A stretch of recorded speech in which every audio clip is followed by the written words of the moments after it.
Hi guys, I'm Caroline and welcome to Short Skirts and Sarcasm.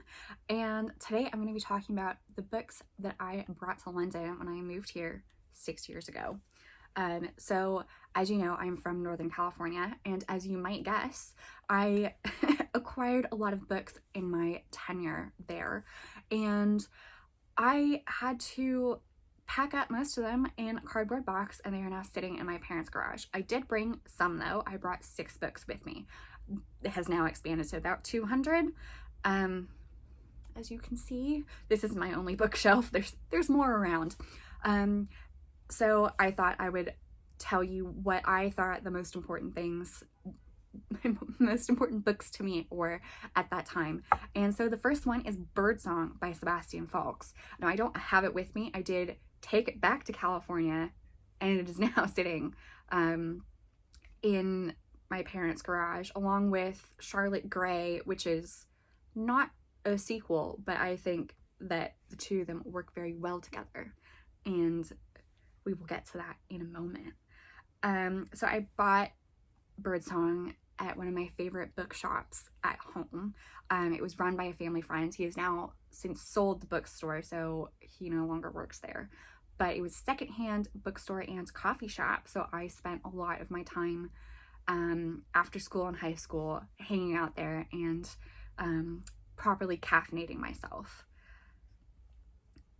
And I think I watched the Eddie Redmayne mini-series before I read this book, but it's been a while now, so I'm not quite sure.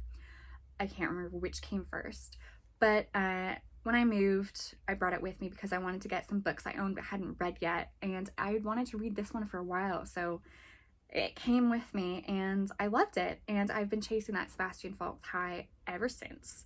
The only book that has come close to being as good as Birdsong that Sebastian Faulks has written, in my opinion, has been Charlotte Gray, which I think has a better plot. It's about spying in World War II than Birdsong, but I think the romance in Charlotte Gray is unnecessary, and I don't really like the way it was done.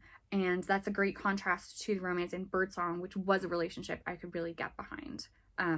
Even though the two main characters are complicated and sometimes really unlikable. So it's not really a sequel to Birdsong, but Charlotte Gray has a few little references to Birdsong, and I was very, very excited when I found them. So if you have read Birdsong, I would recommend that you also read Charlotte Gray. Like I said, I still have this book, but it is back in California, and I've read a lot of other Sebastian Faulks books, and they have not come close to Birdsong and Charlotte Gray, and I have mixed feelings about them. So I don't think I actually have any more on my shelves. I used to have A Fool's Alphabet, Girl at the Leon Door, and I do have the Kindle edition of Where My Heart Used to Beat, and I thought they were all just not as good. They were like solid 3-star reads, but something was missing.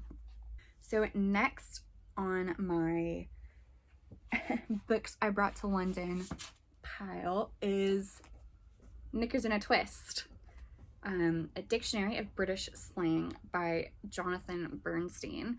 And this is basically a glossary of slang words my dad bought me when I decided I was going to move to the UK. And it's really funny and useful. So, for example, face like a fizz, a miserable expression. Similarly, a face like a slapped arse connotes an even more pronounced brand of melancholy. Example, he was stood there with a face like fizz. I said, "What's wrong? Did your cat die? I should be a psychic me. I'm that good." So it entertained me in the months after my high school graduation, before I moved here to London. And I read parts of it alone, and I read parts of it with my dad, because like I said, my parents would read to me, and that is still something that we do when I am home, or sometimes over FaceTime. And it's just a nice way that I like to connect with my family.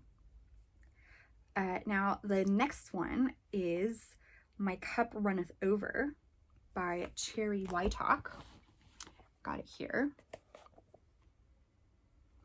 My Cup Runneth Over, The Life of Angelica Cooks and Pots. So this is one of my favorite books of all time. I got it in a library sale for I think maybe 50 cents when I was in middle school, and it took me a while to get to it. And so I wish I'd gotten to it sooner, because then I could have reread it more times. So I've read this like maybe 10 times now. And I think it's my most read and reread book, apart from maybe Four Things My Geeky Jock of a Best Friend Must Do in Europe and some of the Jewel Kingdom books. But this is about Angelica Cooks and Pots, who is part of a friend group, and they all are very thin and she's not. So this is set in London. It's set in Knightsbridge. Like the Cooks and Pots family is very well off, and Angel also likes to cook, and so she struggles with her body image. So it's a very short book. It's under 200 pages. Yeah, 163. And it's just her journey to essentially self-acceptance. Like, she gets to the end of this book where she tries to lose weight, tries to diet, tries to fit into an image of like what she thinks beauty is. And she gets to the end and she's like, well, I'm beautiful the way I am, and I like myself, and I like food, and that's it. And she gets, like I said, it's a very short book. It's illustrated as well, and it's very funny. And there's also recipes in it, which is a bonus to any book, in my opinion. So I love this book, would recommend.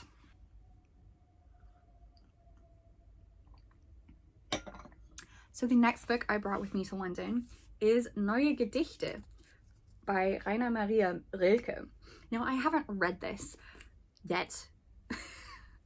I'll get to it. So it's German poems, obviously, by Rainer Maria Rilke, and I always mean to, read more poetry, read more German, and so I got this at the same, nice little bookstore coffee shop that I mentioned earlier, secondhand, and I just haven't gotten to it yet. It's very dusty. So hopefully I'll get around to this soon. I mean, I like poetry, but I'm very, very picky about what kind of poetry I like. So I think the only actual poetry book that I've read cover to cover has been the complete poetry of Rupert Brooke, who is my favorite poet. So I love that. I've read it a few times. And Shakespeare's sonnets, which I don't like that much. I mean, I've read some of the poems in this book, but I haven't, read all of them. I tend to go back to my favorites and just reread the one or two a lot, and then be like, well, the other ones aren't this poem, so I'm not gonna like them as much. So I like to stay safe,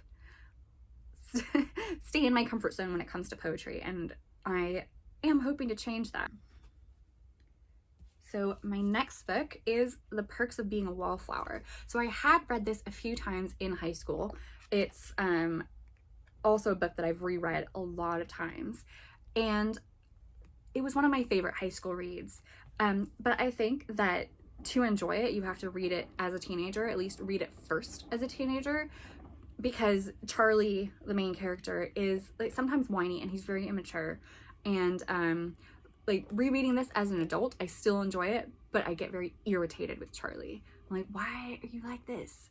And I mean, it's a coming of age story, so of course he's immature, and it does explain why he's like this, and it definitely makes sense. I mean, a lot of trigger warnings for this book. It's very sad.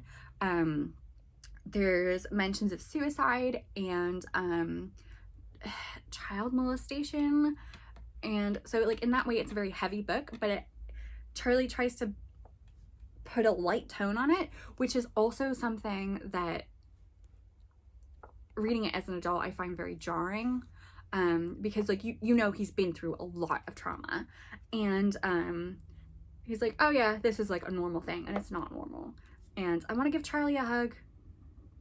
I'm also annoyed at him.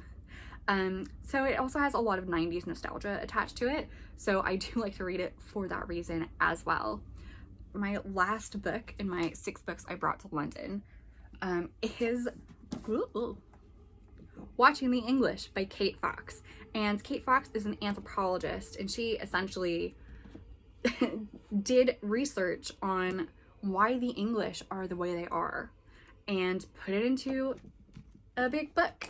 And this is another one that my dad bought me when I decided I would move to London, and it's another one that we also read together.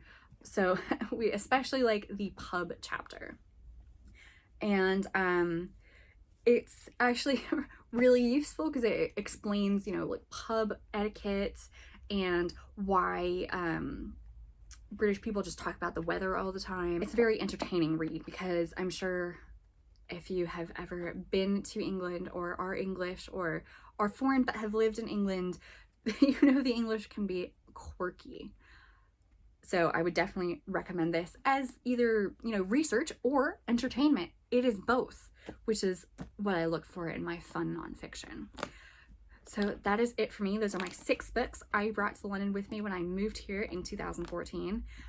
Make sure to like this video and subscribe for more bookish content, and you can follow me on social media. I will have everything linked below. So I will see you next time. Bye.